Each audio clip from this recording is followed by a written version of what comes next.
দূরে দূরে যাওয়ার দরকার নেই, কাছাকাছিই থাকো।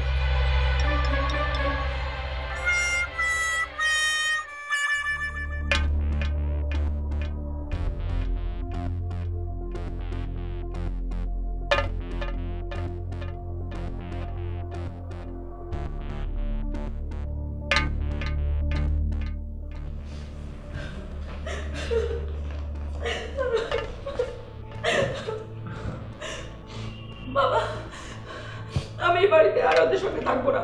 ওরা সবাই আমার সাথে খুবই খারাপ ব্যবহার করে।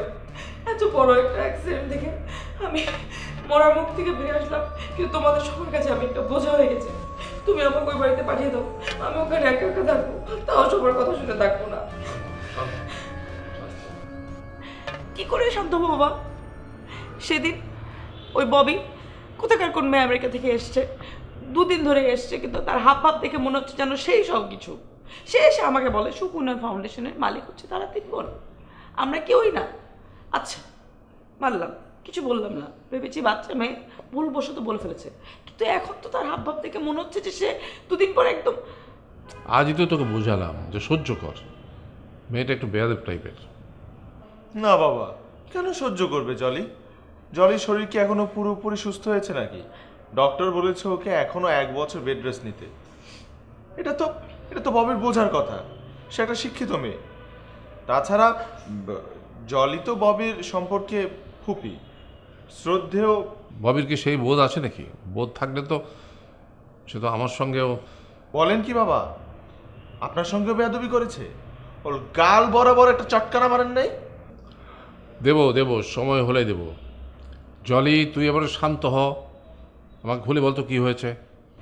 খুলে বলো জলি, খুলে বলো।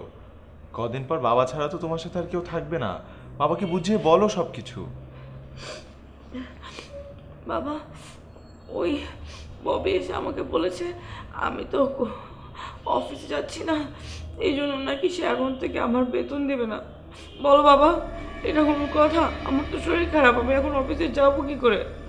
আর এই ভাইয়ার আজকারা পেয়ে ওই ববি এতটা সাহস পেয়েছে, এগুলো করছে। বাবা যেমন তোমার আপন, ভাইয়াও তো তার মেয়েদের কাছে তেমন আপন।